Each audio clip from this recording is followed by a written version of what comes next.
वालेकुम, अनीस एस्ट्रोवर्ल्ड पर आपको खुशामदीद कहता हूँ। साल 2025 बहुत अहम है एस्ट्रोलॉजी के पॉइंट ऑफ व्यू से।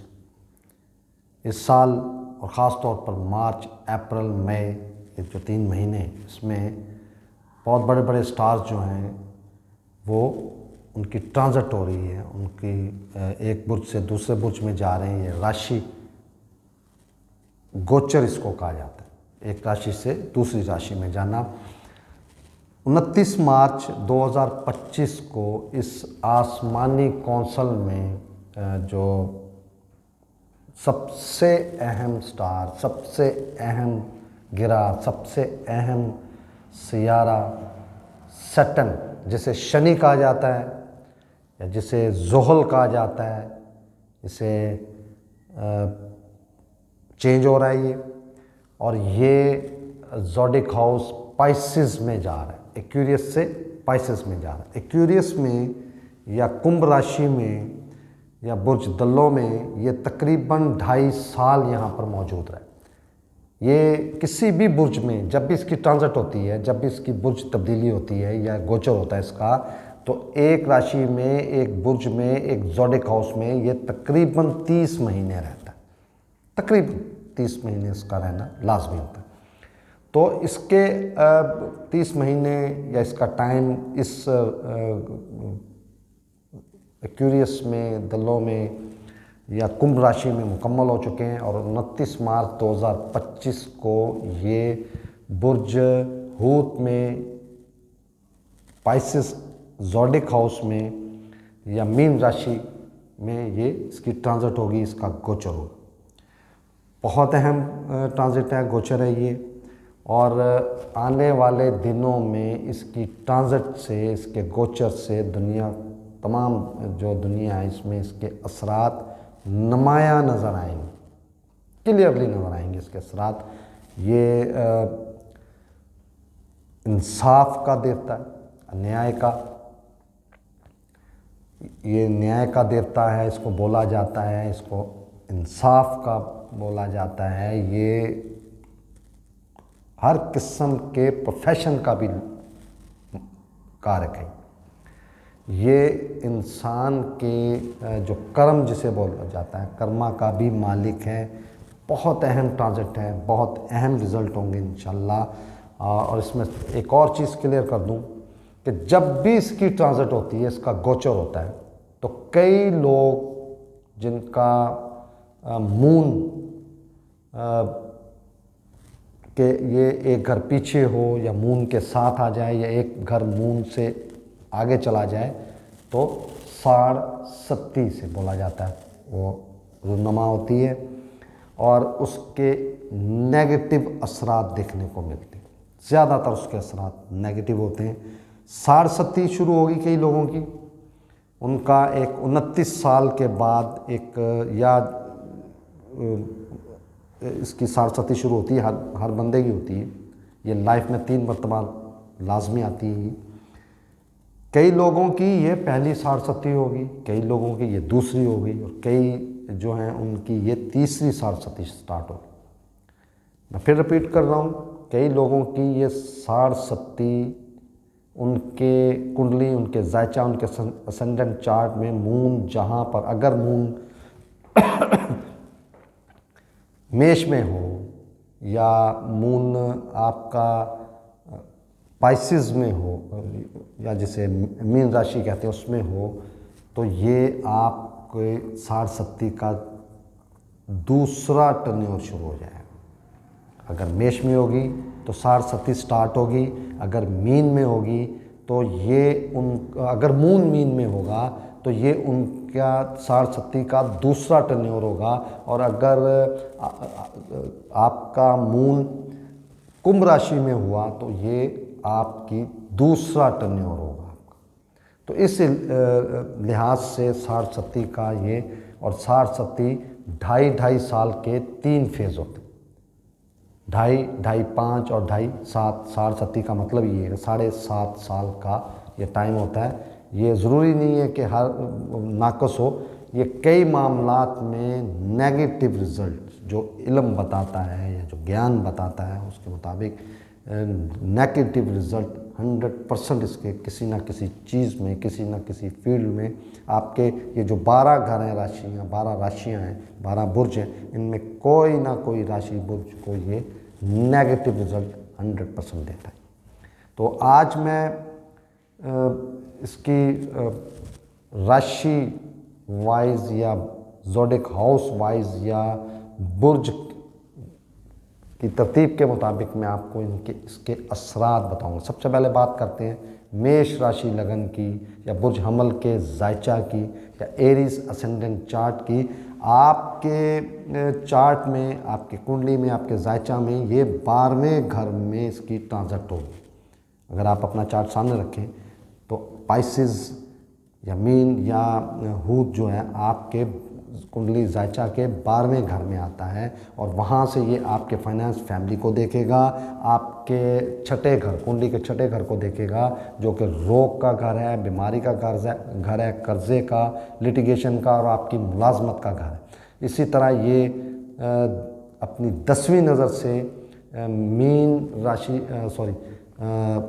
मेष राशि लगन के ये भाग्य को देखेगा। ये 9वें घर को, आपकी कुंडली जायचा के 9वें घर को देखेगा जो कि बहुत अहम तरीन घर होता है और इसकी ट्रांजिट पाइसेस में अच्छी नहीं मानेगी क्योंकि पाइसेस या हूत या जो मीन राशि है ये जुपिटर का घर, जुपिटर की राशि है, जुपिटर का बुर्ज है, जुपिटर का ज़ोडिक हाउस है और ये इसमें ये एंटी पार्टी इसको समझा जाता है।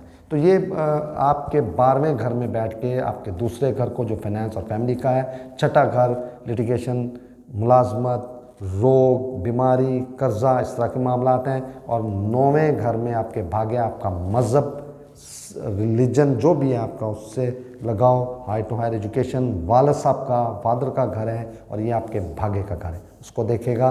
और आपकी 60 सती को सामने रखते हुए अगर आपकी 60 सती है तो ये तीनों घर आपके डिस्टर्ब होने का इम्कानात ज़्यादा हैं। आपकी कुंडली, आपके जायचे में ये सम की हैसियत से मौजूद है। यह आपके प्रोफेशन का लॉर्ड है। आपकी कुंडली आपके जायचा के मुताबिक आपके प्रोफेशन का, आपके डिज़ायर्स, आपकी ख्वाहिशात का मालिक।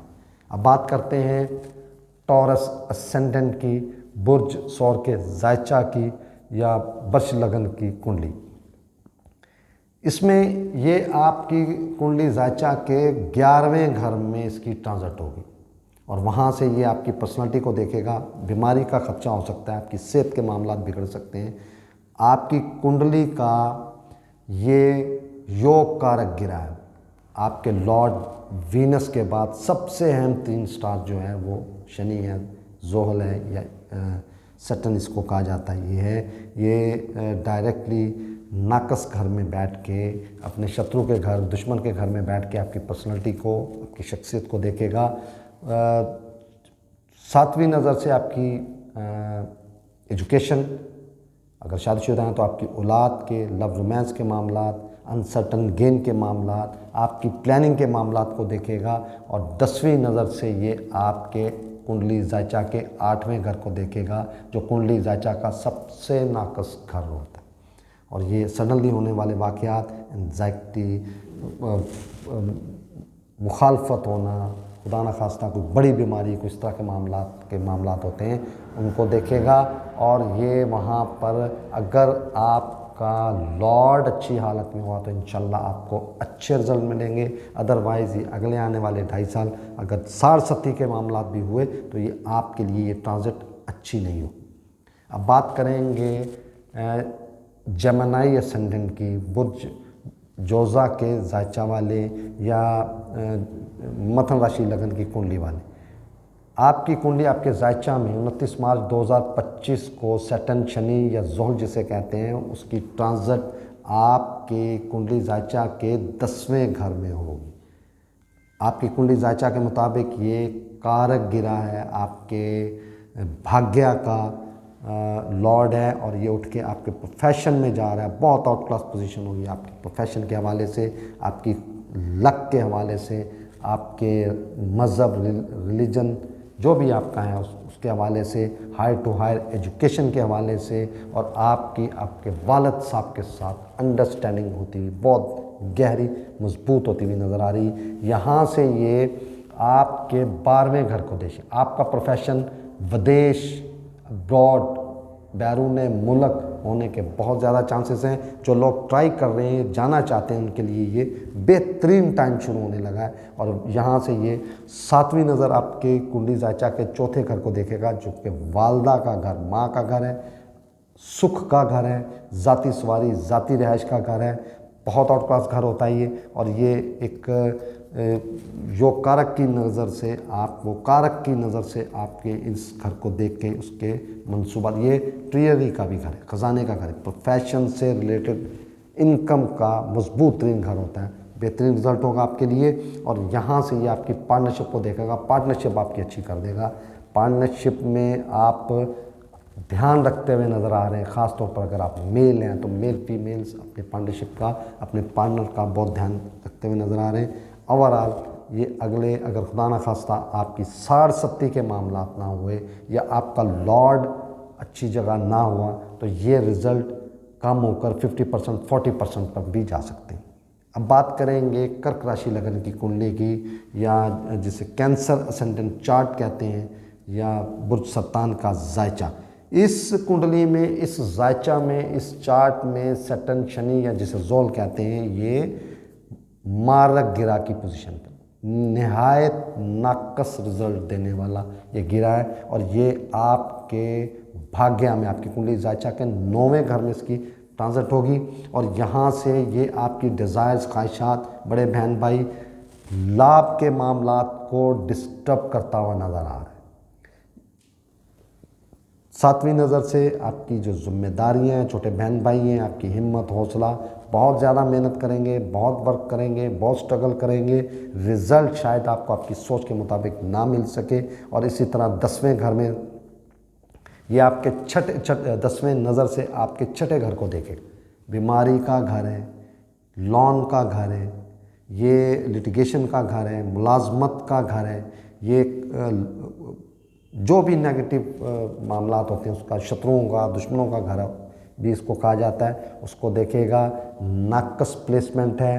अगर आपका लॉर्ड और ख़ास तौर पर मून, ये मून आपका जो लॉर्ड है, ये बहुत तेज़ी से सफ़र करता हुआ, ये बार बार 1 महीने में कम से कम 2.25 दिन लाजमी शनि के साथ ये कंजक्शन बनाएगा, उसके साथ युति बनाएगा, या आप ये कह लें कि इकट्ठे होंगे ये दोनों।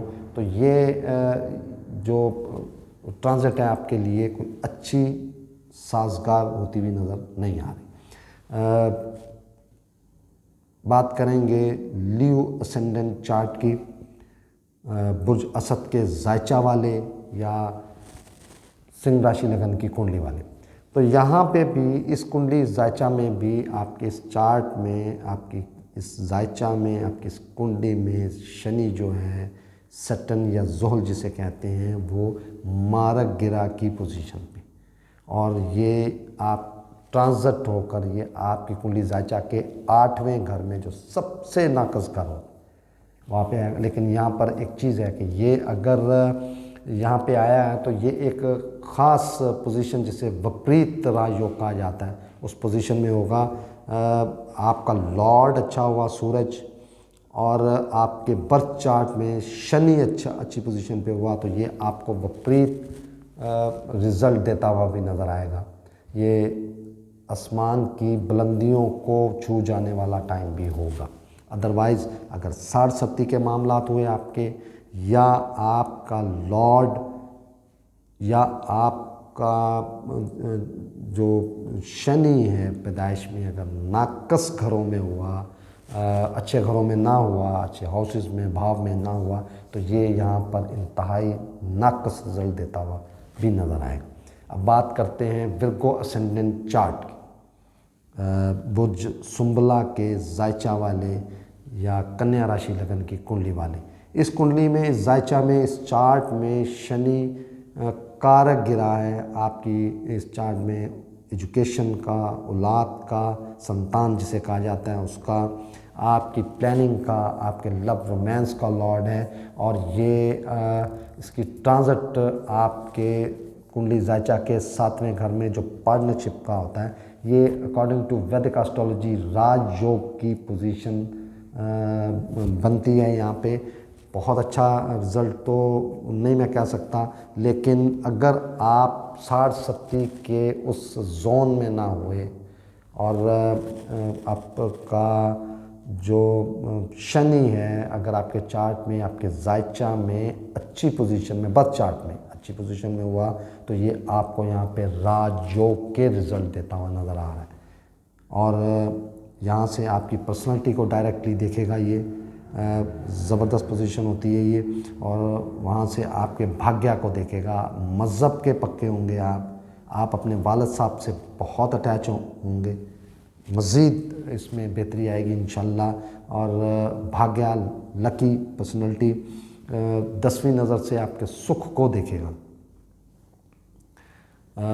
सुख के मामलात अच्छे होंगे, वालदा साहिबा से अच्छे तल्लकात होंगे, आपको सुख नसीब होगा, ज़ाती सवारी, ज़ाती रिहाइश, सुख के मामलात अच्छे होते हुए नज़र आ रहे हैं। मैंने एरीज़ टू विर्गो स्टैंड ये 6 चार्ट मैंने बताए हैं आपको, शनि की ट्रांजिट से, गोचर से इन पे क्या असरात हो सकते हैं। आप अगर इससे मज़ीद कुछ और ज़्यादा पूछना चाहें तो मेरे YouTube चैनल पर आप मुझे क्वेश्चन कीजिएगा, मैं आपको पर्सनली इससे जो पूछना चाहेंगे मैं आपका बर्थ चार्ट अगर आप स्टडी कर सकते हो, पूछना हो मुझसे, अगर क्वेश्चन करेंगे तो मैं इंशाल्लाह आपको जवाब दूंगा। लिब्रा से लेकर पाइसिस तक ये चार्ट मैं अगले प्रोग्राम में इंशाल्लाह आपके साथ डिस्कस करूंगा। बहुत शुक्रिया। अस्सलाम वालेकुम।